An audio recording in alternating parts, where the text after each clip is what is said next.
Bonjour, chers Guinéens, chers Africains, Amiral Dakamanou.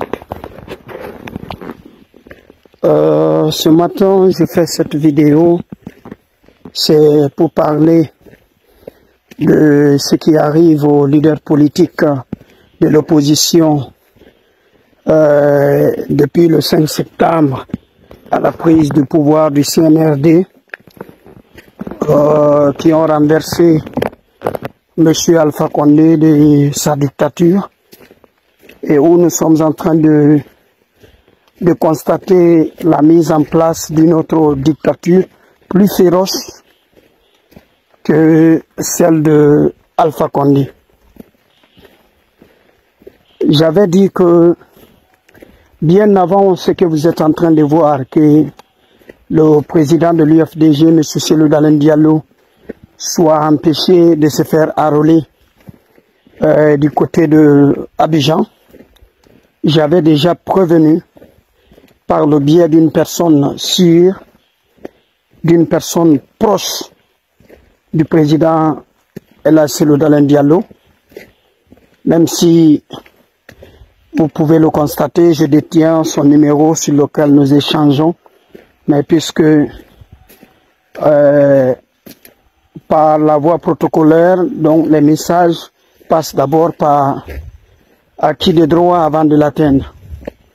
Donc j'ai préféré en parler avec une personnalité sûre pour lui prévenir de ce qui va l'arriver dans les prochains mois par le CNRD. Alors, j'avais aussi fait la même chose pour le président du modèle, M. Ali Ouba, qui aujourd'hui est en prison depuis déjà des mois, plus de 6 mois, si j'ai bonne mémoire. J'en ai fait la même chose pour le président de l'UFR, M. Sidia Touré. Alors, qu'est-ce que j'avais prévenu? Si vous avez constaté ce dont je traverse l'eau, hein? Ok, c'est ça. Si vous avez constaté ce qui s'est passé du côté d'Abidjan, c'était pas ça le plan. Le plan machiavélique qui était mis en place, c'était l'arrestation du président de l'UFDG, Cellou Dalein Diallo. Ce plan était planifié par l'Interpol guinéen dans sa coopération avec l'Interpol sénégalais. Donc, lorsqu'ils ont lancé ce processus d'enrôlement, vous avez vu que l'enrôlement s'est d'abord fait sur le plan national, n'ayant pas démarré au même moment. C'était bien millimétré, bien calculé. Ils avaient d'abord voulu avoir plus de personnes en Guinée qui allaient se faire enrôler avant de déclencher ce qu'ils allaient faire à l'extérieur pour ne pas jouer sur leur programme d'enrôlement. Ils ont mis un grand écart.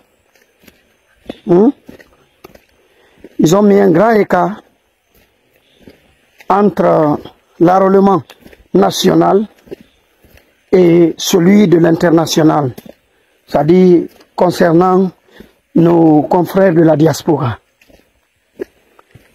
Le plan, c'était quoi? Ils voulaient arrêter M. Cellou Dalein Diallo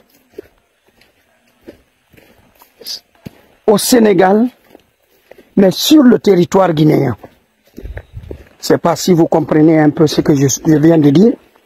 Ils voulaient arrêter M. Cellou Dalein Diallo au Sénégal, mais sur le territoire guinéen, c'est-à-dire dans l'ambassade de la Guinée au Sénégal. Parce que l'ambassade de la Guinée au Sénégal est considérée comme la Guinée. au Sénégal. Donc, où ni le peuple sénégalais, ni le président sénégalais, ni autre ne peut s'insurger dans l'enceinte de l'ambassade sans l'autorisation des dirigeants guinéens. Ils peuvent renvoyer ou demander la fermeture de notre ambassade, mais ils ne peuvent pas y accéder sans l'accord des autorités guinéennes. Donc, c'était le plan qu'ils avaient mis. Lorsque M. Cellou Dalein Diallo allait se rendre à l'ambassade du Sénégal pour s'enrôler, l'Interpol avait déjà déployé, le CNRD ici, avait déjà déployé minutieusement et avec en toute discrétion des agents qui allaient le traquer direction la Guinée et direction Maison Centrale. C'était ce qui était prévu. Mais lorsque j'ai appris cette nouvelle d'une personne sûre collaborant avec eux, je me suis fait le devoir d'informer M. Cellou Dalein Diallo pour lui dire attention, Dakar n'est pas un bon endroit pour vous pour se faire enrôler. Il y a déjà un plan machiavélique contre vous là-bas. Ou si vous voulez insister le faire là-bas, il faudrait alors que vous vous prépariez avec vos militants de faire une descente à l'ambassade. Vous venez en grand nombre avec toutes les personnes ressources qui pourront vous garantir la sécurité. Vous pouvez aller avec eux pour vous faire enrôler. Peut-être la présence de vos militants fera l'influence sur leur plan machiavélique et ils vont renoncer. C'est ce que j'ai dit. Alors j'ai même fait la proposition d'où ils pouvaient aller et que moi-même j'ignorais certains détails. J'ai dit peut-être il peut aller en Guinée-Bissau, vu que ses relations, son rapport avec le président Ambalo, je me suis dit que lui, il pourra lui garantir cette sécurité parce que vous constaterez avec moi que le CNRD, partout où il y a des contacts de M. Cellou Dalein Diallo, le CNRD est en train de mettre l'influence de par les déplacements de Mamadi Doumbouya ou de son premier ministre ou d'un membre du CNRD. Ça c'est pour dire à l'opposition, là où vous pensez aller là, nous sommes déjà amis avec ceci. C'est ce qu'ils ont fait avec l'arrivée de Sonko. Et il arrive, vous avez vu M. Sonko, qui n'a même pas accepté de se tenir à des questions sur les disparitions forcées des citoyens guinéens. Et il a préféré vous parler qu'il est dans une tournée économique. Parce que les intérêts les lient déjà avec le CNRD. Il voit ce programme gigantesque de Simandou 2040 qu'ils annoncent sur la fausseté, ou il faut le dire dans la fausseté, voilà. Et Sonko, lui, il voit déjà sa part. Et vous savez que il y a des Sénégalais qui sont en train de gérer ce projet Simandou. Donc ça fait l'affaire du Sénégal pour passer des compromis avec le CNRD afin d'arrêter certains leaders politiques. Et c'était ce qui était annoncé. Donc, sur ce plan, c'est là que j'ai dit que le Sénégal n'est pas un endroit approprié pour le président de l'UFDG, M. Elas Cellou Dalein Diallo, pour se faire enrôler. Et il a compris Et pour la Guinée-Bissau dont je parlais, j'ai ignoré quelques détails, mais par après, je me suis rendu compte. Parce que j'ai dit qu'il pouvait aller s'enrôler de là, ou en Gambie, parce qu'il y a une forte représentation c'est-à-dire des militants de l'UFDG en Gambie. D'ailleurs, si avec leur siège, qui pourrait être même l'un des meilleurs sièges de l'UFDG au monde, la Gambie. Donc, en Guinée-Bissau, les détails que je manquais, c'était quoi? Embalo, bien qu'il soit d'accord avec Ella Selou Dalein Diallo, où il a même certains militants de l'UFDG autour de lui à l'époque, jusqu'ici, hein, j'ai ignoré que Embalo,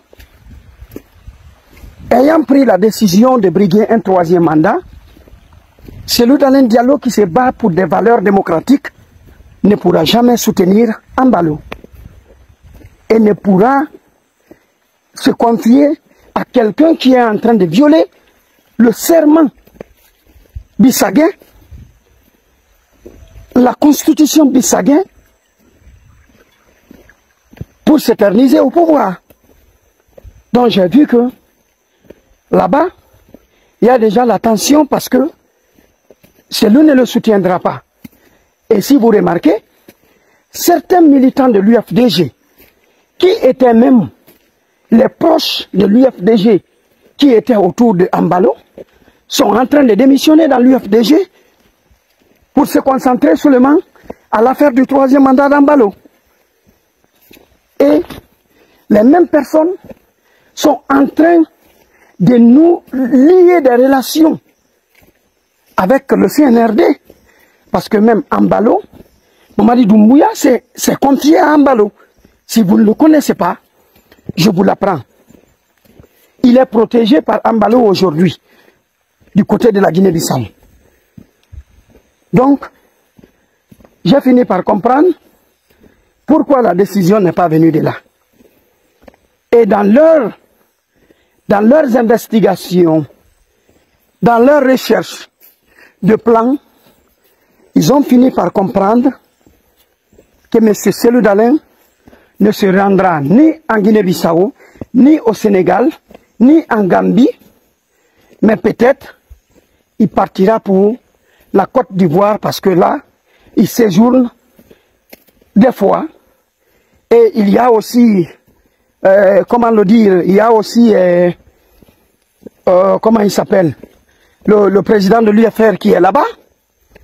Donc, ils ont décidé pour aller intimider en attendant Selou Dalein Diallo pour lui dire que là où tu comptes aller, nous sommes amis encore avec ce dernier. C'est notre papa, Alassane Dramane Ouattara, l'homme qui se bat pour avoir un 4e mandat. Waouh!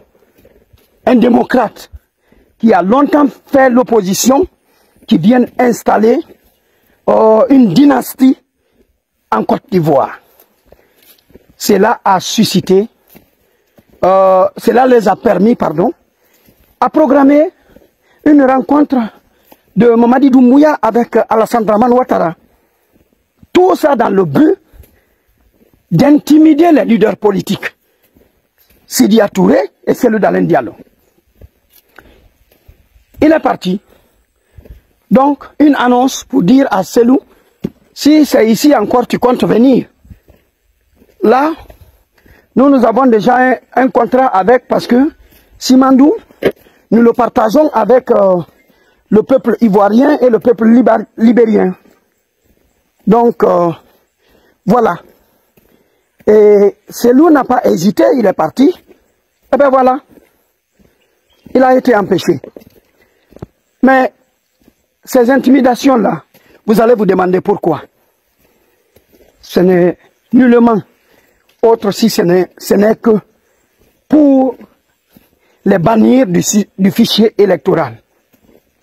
Parce que il en est de même pour Aliouba, la condamnation de Aliouba pour 2 ans, c'était de lui garder en prison jusqu'à ce que le processus d'enrôlement, de recensement la finisse.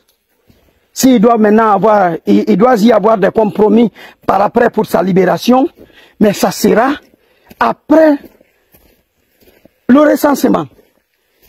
Si tu entends que tu seras candidat, c'est parce que tu es enrôlé, c'est parce que tu iras voter, mais si tu ne t'es pas fait enrôler, un candidat qui ne s'est pas fait enrôler va voter où? Se présentera où? Voici les raisons, j'ai appelé les gens du modèle pour leur dire, attention, si vous gardez ce silence, si vous continuez à les regarder, cette condamnation c'est pour l'éloigner de l'échiquier politique guinéen. Alors, dites aux avocats de M. Aliouba de passer par 1000 moyens s'ils doivent obtenir le recensement de M. Aliouba pour sa libération, même si c'est pour quelques heures, pour qu'il vienne s'enrôler, eh bien qu'il le fasse. Ou vous continuez à marteler, taper, déranger, jusqu'à ce qu'il le libère. Parce que s'il n'est pas enrôlé, il ne sera pas candidat. Et s'il n'est pas candidat, il est éliminé de la course pour l'élection présidentielle. Peut-être les autres élections, mais l'élection présidentielle, il sera mis de côté. Et pourtant, c'est l'un des leaders charismatiques aujourd'hui sur le plan national et international pour la Guinée. Pour ne pas dire qu'il est la deuxième personnalité aujourd'hui la plus influente, après celui d'Alain Diallo, j'ose vous dire qu'il est parmi les leaders politiques les plus charismatiques. Monsieur Aliouba. C'est pareil pour Sidia qui veut que j'ai dit à la personne que j'ai contactée, j'ai dit que Monsieur Sidia est en train de jouer avec lui-même. Parce que il montre aux gens, à la face du monde, que lui, il n'a aucun problème avec la Guinée. Il peut rentrer quand il veut. Il n'a pas de problème avec la justice. Il n'a pas de problème avec Paul ou Pierre. Et ça, c'est une forme de donner de discrédit aux autres. J'ai dit, quand on veut soutenir un combat, on reste dans l'idée collective de ce combat, mais on ne se désolidarise pas en montrant que toi, tu es néant, tu es vierge, tu es si blanc, et que les autres sont sales, mais toi, tu peux rentrer, tu peux faire tout. Et par contre, quand on regarde au fond, tu es dans le viseur de ces gens-là parce qu'ils savent que même à la dernière minute, si Alassane Ouattara est aujourd'hui président et que toi, tu as géré avec les Alassane Ouattara au temps de Houphouët-Boigny, ce qui veut dire que tu es encore capable de gérer la Guinée. Ton âge te le permet. Si Joe Biden a été président aux États-Unis, qu'est-ce qui peut empêcher toi, Sidia, de ne pas être président? Donc il fallait se mettre dans l'idée collective pour continuer ce combat. Et finalement, j'ai dit que ils sont en train de faire une erreur. Le monsieur est dans le viseur de ces gens-là. Ils ont dit non, Sidia, lui, il n'y a pas un problème. Il n'y a pas de problème. Mais allez-y, dites-moi. Est-ce une coïncidence ou est-ce quelque chose de planifié à tout moment? Quand celui doit avoir des problèmes, on colle Sidia Touré à côté. Pour le déguerpir de sa maison, il a fallu qu'on colle Sidia Touré à côté pour lui déguerpir aussi de sa maison. Pour l'empêcher de s'enrôler, on colle encore Sidia Touré à côté pour que ça arrive. Et si c'est un destin, pourquoi vous deux, M. Cellou Dalein Diallo et Sidia Touré, pourquoi vous ne pouvez pas vous unir pour au moins une seule fois de votre vie accomplir ce destin pour le peuple de Guinée? Vous unissez vos efforts pour combattre ce système, pour libérer ce peuple-là, longtemps pour qui vous vous êtes battu pendant des décennies. Pourquoi ne pas le faire? Parce que, à vous deux, vous avez été expulsés de vos maisons. Vous vivez à l'étranger. Est-ce une coïncidence? Vous ne pouvez pas rentrer chez vous. Même si Sidi a dit que lui, il peut rentrer. Mais je sais qu'il ne peut pas rentrer en parlant. Il peut que rentrer en ayant le silence. Donc, pourquoi ne pas unir vos efforts, M. Sidia, M. Cellou Dalein Diallo? Mais ce que j'aimerais dire aux gens, des gens se posent la question pour dire pourquoi Cellou ne fera pas comme Alassane Dramane Ouattara. Pourquoi il ne fera pas comme tel? Cellou, il est trop religieux, Cellou, il doit faire ceci ou cela.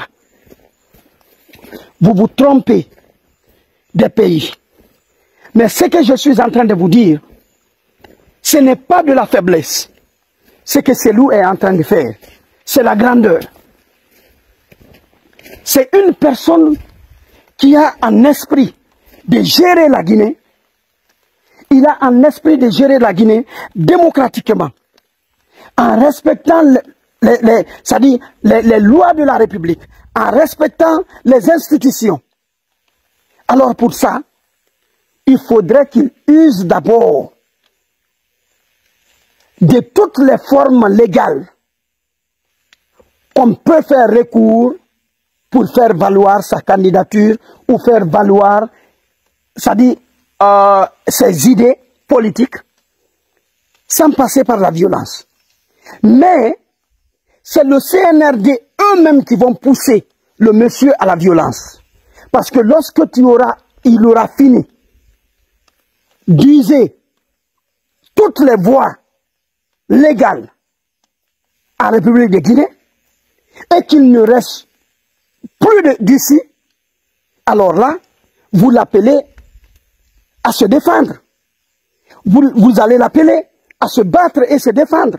Parce que là, ça sera une question de vie, de survie ou de mort. Et c'est pourquoi vous allez voir, Cellou ne se paniquera pas. Cellou est en train de sourire. Cellou est en train de marcher, de contacter par le monde, partout où vous connaissez. Ça aussi, vous vous souvenez que c'est ce que je lui ai conseillé. De quitter la Guinée, d'aller mener ses activités ailleurs, parce qu'ailleurs, il pourra faire plus mal au CNRD qu'en étant en Guinée. Si les gens vous disent que le combat d'un leader politique, c'est sur le terrain, c'est archi faux. Le terrain appartient aux militants. C'est les militants qui doivent mener le combat de leur parti sur le terrain. Et le leader politique doit étendre. C'est pourquoi l'arbre, vous verrez, l'arbre, il y a des racines, il y a le tronc, il y a des branches, il y a des feuilles, le feuillage. C'est comme ça un parti politique. Vous plantez, vous tous, vous avez des racines qui sont de par la sagesse des personnes de votre parti politique. Le tronc qui s'est arrêté, le tronc là, c'est vous, les militants. Vous ne devrez pas accepter que quelqu'un prenne quoi qu'il arrive, que quelqu'un prenne n'importe quel objet pour venir abattre ce tronc-là. Parce que si là-bas, c'est parti. Le parti meurt. Et là, les racines vont rester. On parlera maintenant que ça, c'était un ancien arbre qui était là. Les feuilles tomberont les 24 heures qui suivent. Le reste séchera dans les 72 heures qui suivent, ou bien un mois, 30 jours qui suivent. Donc c'est comme ça. Le terrain appartient aux militants. L'extérieur, ces branches-là, c'est à Cellou d'aller partout au monde pour grandir l'UFDG. Participez, vous devrez être fiers, parce qu'il est toujours à la table des grands. Il est parmi à la table des présidents. Il n'est pas encore président, il est président d'un parti politique, mais c'est lui, vous voyez, autour des présidents, c'est lui, vous voyez, à la même table avec des présidents de grandes institutions au monde, ce qui veut dire l'UFDG est valablement représenté et la Guinée aussi. C'est pourquoi ils vont pousser ce monsieur, quand il va user de toutes les voies légales pour faire valoir sa candidature et qu'on lui ferme les portes, il va devoir les défoncer pour se défendre, pour défendre l'UFDG, pour défendre les valeurs de l'UFDG, défendre les valeurs de la Guinée, défendre la démocratie guinéenne, défendre la liberté et droits, c'est ce qu'il fera par après. Mais ne vous moquez pas de ce monsieur pour dire qu'il a peur du CNRD, il ne veut pas. CNRD connaît, Doumbouya connaît que ce que celui est en train de faire joue profondément sur eux. Vous ne suivez pas Baouri. Mais si vous lisez Baouri, les déclarations de Baouri, vous allez comprendre que celui a tellement discrédité leur gouvernement. Les membres du FNDC ont tellement discrédité leur gouvernement que ces gens-là n'arrivent plus à se retenir. Ils pensent qu'il faut traquer toutes les personnes qui sont au pays, qui parlent, il faut les arrêter. Tant qu'il y a des kidnappings, les gens n'ont plus confiance.